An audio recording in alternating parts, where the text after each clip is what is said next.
Good evening. Welcome to Inside Out. I'm Pat Smith, and this is where we take you inside state and local government and to visit nonprofits that enhance our communities here in Montgomery County. Tonight, to help us do that, we have folks here from the Kensington Historical Society, Julie O'Malley, who serves as the president, and Steve Cohen, who serves as their vice president. Good evening. Good evening. Good to have you in here. Tell us about the Kensington Historical Society. I know that's a broad start, but just about the organization of it. Well, I really feel like I need to start out with a little bit of explanation about why there is a historical society. Good. I kind of feel that there were two major events that happened in early Kensington. The railroad line came through, and they stopped at Noyes Station. So a little development came into the town at that time in 1873.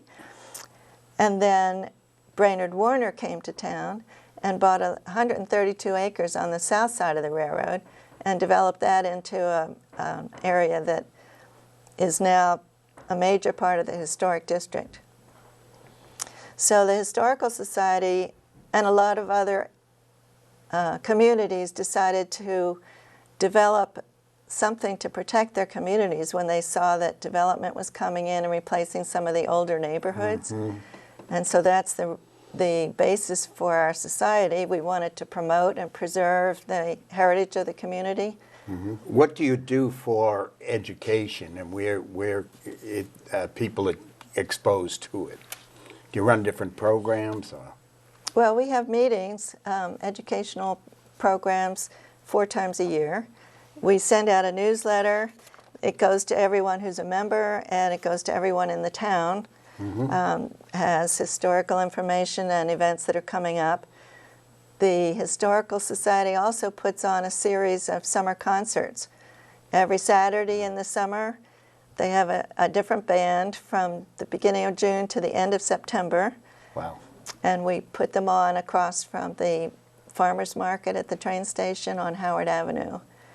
And what time of day is that on Saturday that you have the concerts? Is it It's from 10 to 11. Yeah. So it's right there with the farmers market. Right. So they have some entertainment while they're at the market. Right, and it's a wonderful time for people in the community to come together and meet each other and visit and get to know what's happening in town, and we get good crowds. Yeah.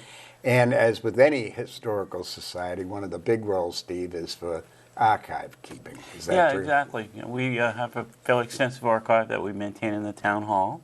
And, of course, it has old artifacts and all sorts of interesting things, historical photos, newspapers. We also keep oral histories of some of our older residents, which you know, particularly interesting.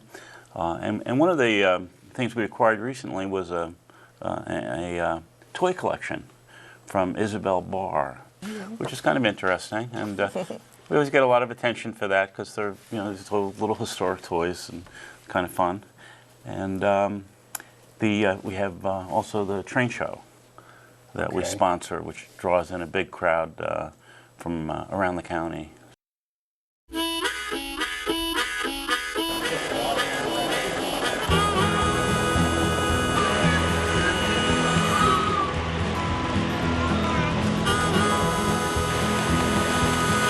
We thought, with Kensington being the town where people still walk and the train still stops, it was time for the train show to come to Town Hall. For 3 years, we've had over 2,000 people join us at the show. Train enthusiasts, young children, people who love trains of all ages. Kids like things to go fast, and trains go fast. You made the freight train boogie all the time. You made the freight train boogie and you rolled down the line. Hi, I'm Lindsay Field with the Noyes Children's Library Foundation. We're here today at the Kensington Train Show, and we're very excited to be sharing this exposure in Kensington to allow people to find out about the Noyes Library and the Kensington Historical Society. We are absolutely thrilled to have the train show here in Kensington. Kensington's history is intimately connected with the growth of railroads in our country. And that's announced in the newsletter as well? It's announced in the newsletter, and also hopefully a little later in the show, we'll be talking about our new mobile website, which allows people to get instant access to everything that's going on with this society. Now, the train show, what time of year is that generally? It's always the weekend after Labor Day, on Saturday and Sunday both, from 11 to 5. And it's put on by Gary Ditto, the Ditto Group, and the town sponsors it, and the benefits go to the Historical Society and the Noyes Children's Library. And the Capitol Trackers put on a wonderful train exhibit of model trains in action. And where is it? In the Town Hall, right here in Town Hall? Yeah, in the main drill hall room upstairs. If you want to see every little kid that lives in Kensington, come to the train show. It's really incredible.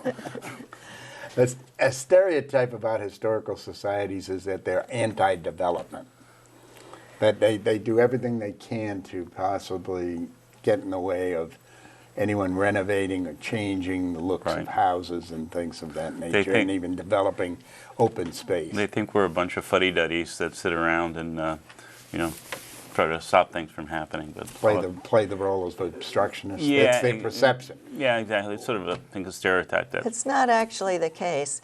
Montgomery County has an ordinance, and the Historic Preservation Commission works for the county. And they're the ones that review any historic work permit for any of the locations in the county.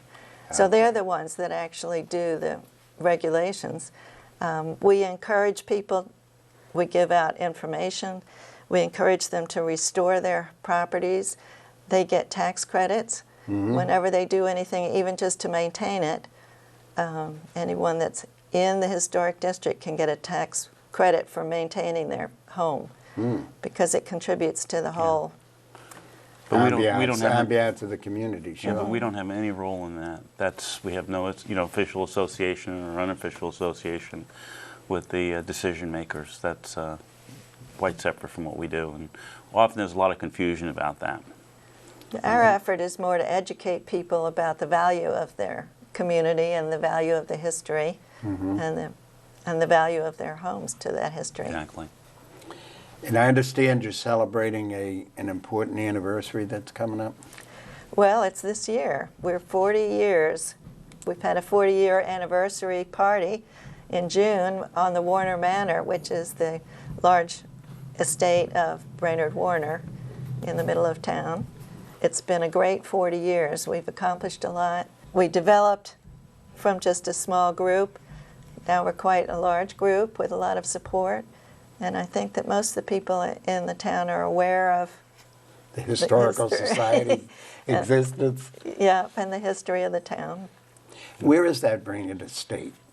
You say in the center of town, but which It's actually on the south side of the town, and it's an oval, not far, just a block from here, right across from the Noyes Children's Library. When he developed his area, he put a center oval and then had curvilinear streets coming out from it.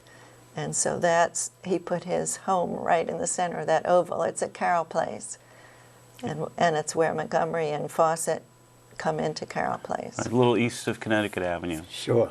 But it's a lovely park, and families have picnics there, and we've had concerts and various events on it.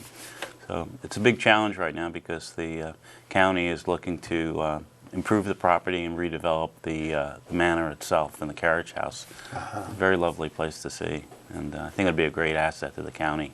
They're looking for a user that can move in, and that would be wonderful to have someone in the home. Sure. They've been maintaining the outside. They being the county? The county. So it was gifted to the county, not to the town? They purchased it. The county purchased it from a third party.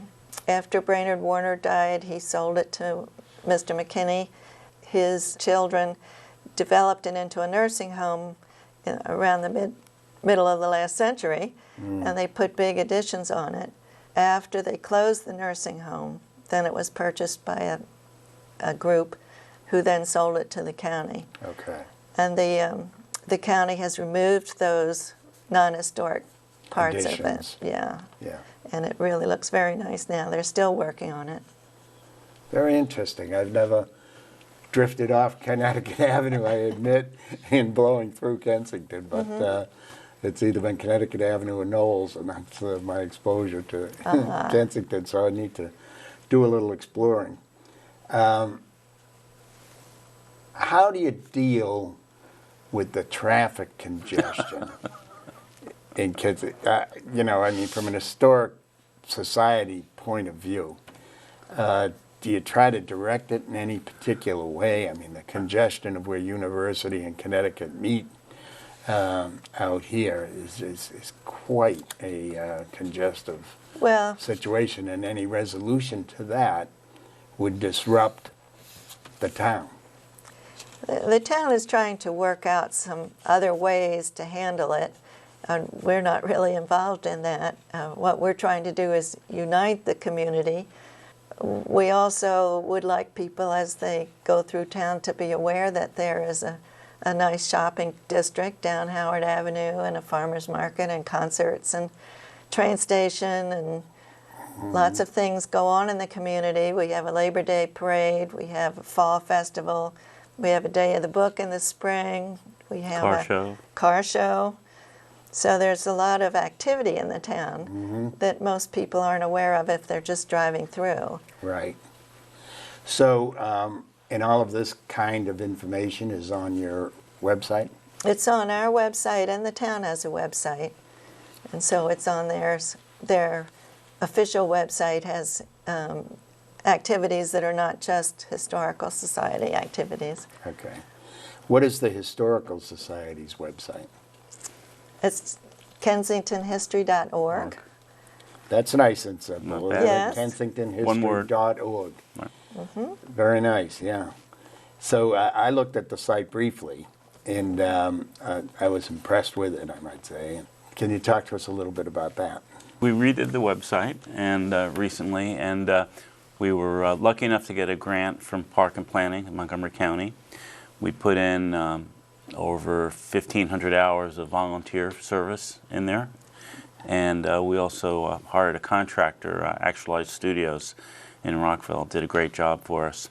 And the site is much expanded and improved, but the key thing that incorporates is a walking tour. So with a mobile phone, as you walk through town, or you could, on your bicycle, you drive, it'll show your position in the town, and it has what we call pinpoints for specific places for all the historic houses in town, our key landmarks, our parks, and also historic photos. So if you're any particular point, you can look to your map and see that that's what the town looked like in 1890, which is really cool. Yeah. And for the houses, there's a detailed description of the house, plus a photograph of the house. And it's all overlaid in 4 designated tours, which we kind of set up to help people find their way, sort of an efficient route through the town. Or if you're just wandering around, it works fine too. And I think one of the really nice things about the site is it has an audio. So you can go in there and listen to the story about the town. And you just press a little button and the audio comes up, and it was done by Allison Aubrey, who's a national radio figure, so it's a beautiful voice and really well done. Welcome to Kensington Town Hall. If this building looks like a fortress or a castle, that's because it was originally built as an armory for the Cannon Company of the 115th Infantry. Constructed in 1927, everything about this building's exterior exudes toughness, from its thick brick facade masonry to its reinforced windows and doors. Buttresses mark off the bay windows to reinforce the main hallway. The extra wide doors in the entry are large enough to fit a vehicle through. In fact, originally, there was a ramp that led right up to the entrance where trucks and other heavy vehicles could unload. The ramp was removed in the mid-1970s and replaced with a terrace and an arcaded entry to the basement level, which you can see today. The upper level houses the town government offices. The main level, in the drill hall, is large enough to accommodate everything from plays to dances to religious services to the widely popular Kensington Model Train Show.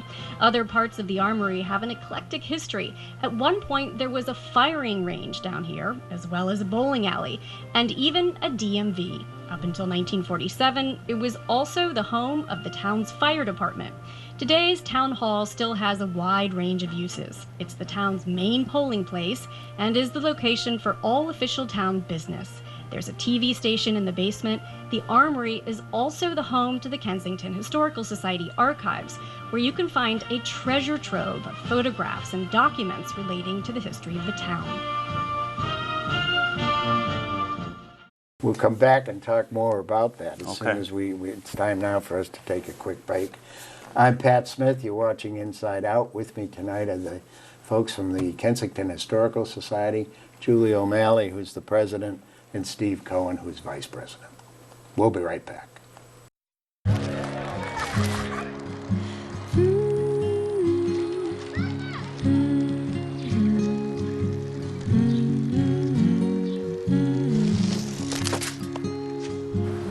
Of all the things you've done with your bike, donating it to Goodwill may be the most incredible of all. Your donations help fund job placement and training for people in your community, which means your stuff can be more powerful than you think. Goodwill. Donate stuff, create jobs.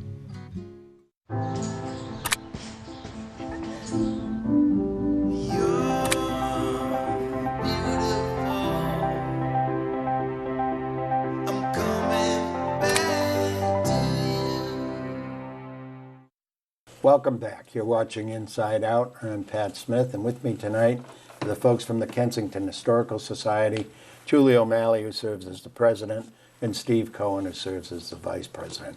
Just before the break, we were talking about the walking tours and the audio of the Historical Society. The walking tour thing, I think, is fantastic. I went on one myself in Oak Park, Illinois, right out west of the city line in Chicago, which is where Frank Lloyd Wright resided and designed a whole bunch of the homes, and his own home and his mother's home and things of that. And I just found it fascinating, and I've never taken the time to do that before, but I'll put it on my list of what to do here.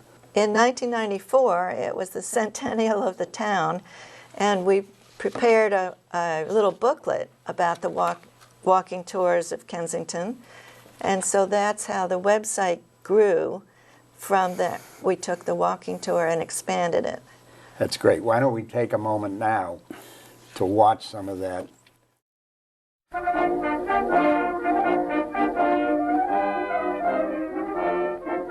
Welcome to the Kensington Historical Society. I'm Allison Aubrey, a resident of the town.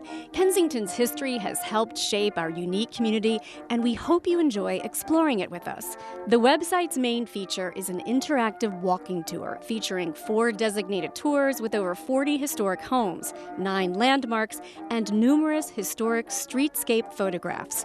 If you're more interested in just a casual stroll around town, the interactive map will help guide you. It will also help you find a great place to eat or shop during your visit. So step back to a place that echoes an earlier time. Stroll along curvilinear streets. Experience the vision realized by Brainard Warner at the turn of the 19th century when he transformed a tract of farmland into the garden park community that endures today. We love the charm of our little town and the pull of a gentler time. We know the only way to really see a neighborhood is by walking through it, so we invite you to take in the historic homes, the mature trees, the gracious gardens, and as you stroll, enjoy the many parks you'll see along the way. For us, they're a vital part of our community and a respite from the hubbub of 21st century life. Okay, so now we've seen there are 4 designated walking tours. And you can just pull this up on, explain how you can access them. Well, you go to kensingtonhistory.org, and the site will come up, and there'll be a home page, and there are various drop-down menus, and one of them is walking tours. And you hit the that button, and you'll see there are 4 tours that come up, and you select the one you want, and then the map will appear. The mobile phone will recognize your GPS position, so it'll show you where you are on that tour and how to get to the first site. And when you're at that site, you can just punch that thing, that particular site, and the information will come up. And the information is very extensive. It's more than just a brief description. It'll tell you a little bit about in a house, about the architectural features of the house, maybe some details about when it was built, and things of that sort. Is it an audio description? The audios are only on the major landmarks we have. So when you go to the train station, it'll give you a description about that. There'll be, I think there are 9 major landmarks that we have. And then we have a welcoming audio at the very beginning, which we encourage people to listen to. So on the home page, you'll see there's a little button there for the audio. It's called a welcoming audio. And it'll tell you a little bit about the site as a whole and about the town. But hopefully we tried to make it easy to use. I think a lot of people with smartphones now, it'll be intuitive on how to use it. But I would mention that it's also on your home computer. Yeah. For those people that is that don't. right? Yeah, you can see the same thing on your home computer. So for those that don't have smartphones, they can still Or don't look have at the it. ability to go out and walk. Yeah. Or they're in their a car or distance, something like that. Yeah. What is the use today of the train station? It's still a train station. Does the commuter line go through? Yeah, MARC train. MARC train goes through? And it's also the center for the farmers market we have every Saturday. Right. So it tends to be a center of activity, and people see the train station as kind of one of the identifying features of Kensington. Right. Although Warner Circle really is the, Warner Park and the mansion is really one of the key features of the town. Right. So. Now, as with every part of Montgomery County, the demographics have changed quite a bit. What have you observed? Well, they come and go. When I first moved to town 40 years ago, there were a lot of children in town, and they grew up with my children. And then there were mostly older folks in town, so things died down a little bit. And now we've got another whole group, a whole generation of new kids. So it's a wonderful thing about Kensington that actually during that whole period there was always a mix, so that of generations. So that's been a nice thing about the town. And the high school in the town limits is Einstein High School? The town limits, it's Walter Johnson. Oh, it's what? Really? Yes. The school districts change from time to time. Right. But finally they decided to have the entire town in one school district. So they go to Kensington Parkwood, then they go to Westland, and then they go to Walter Johnson. I didn't realize that it extended that far to incorporate that area of Old Georgetown Road. I have to visit the history. The town does not. No, the town itself does not, but that's what it is. School The district school district, encompasses, yes. They're very wide. How do folks that are viewing the show here, how do they want to become involved, how would they do that? Well, they can come to our meeting on October 3rd. We have a meeting here at the town hall at 7:30. And we're having a wonderful speaker, Cynthia Monroe, who wrote a history of Gasoline Alley, which many people don't realize is right here in Kensington behind the firehouse. There were several hot rod clubs there, and it's quite an extensive history of it. It's very interesting. So people should enjoy that, but also they can come to the archives on Thursday afternoons. If they're in town, they get our newsletter, but if they'd like to email us, info@kensingtonhistory.org. We can put them on the mailing list. We hope that people will join the society. Then they all get all these notices in the newsletter. And the easiest way is on the website. So you could just go to the website, and there's a button for become a member, and it goes right to PayPal. So we make it very easy. You can become a member in about 3 seconds. And And we're one of the best deals in town, $20 Oh, yeah. per individual. yeah, Then it's how do incredible. Where do you obviously don't sustain the operation with membership fees of $20 a year. Well, How do you raise, where are your funding sources? we do pretty well, actually. We Well, no. we hold- have wait, members, wait. but we also have, We need we money. we do. look for more members, but we also put out this calendar every year, and we get sponsors for the calendar. Okay. And that's a large percentage of our income. Sure. And then And they it- get something inside the calendar that advertises their business. And it's also listed on the website and in the newsletter and in the concert flyers. So they get a lot for their money. And the Sure. train show is also a big fundraiser. Oh, there's an for us, admission too. fee for the Yes, train show? very modest, $5 $5. for kids. But membership is a bargain, really. And we take donations. We take donations, yeah. Many people will just hit the donate now button on the website. Okay. That And works. it also has an opportunity if you want to volunteer. We love to have volunteers, adults and children. Can we have the website one more time, please, before we wrap up for the evening? It's www.kensingtonhistory.org. And it's not an app, it's actually a website. So just bookmark it in your web browser, and it'll come up every time, and it'll always be updated with current information. Thank you very much. Very informative. Thank Julia you for O'Malley, having us. President of the Kensington Historical Thank you. Society, and Steve Cohen, the Vice President. I'm Pat Smith. This is Inside Out. It's on Thursday, Friday, Saturday, and Sunday at 7:30. Have a good evening.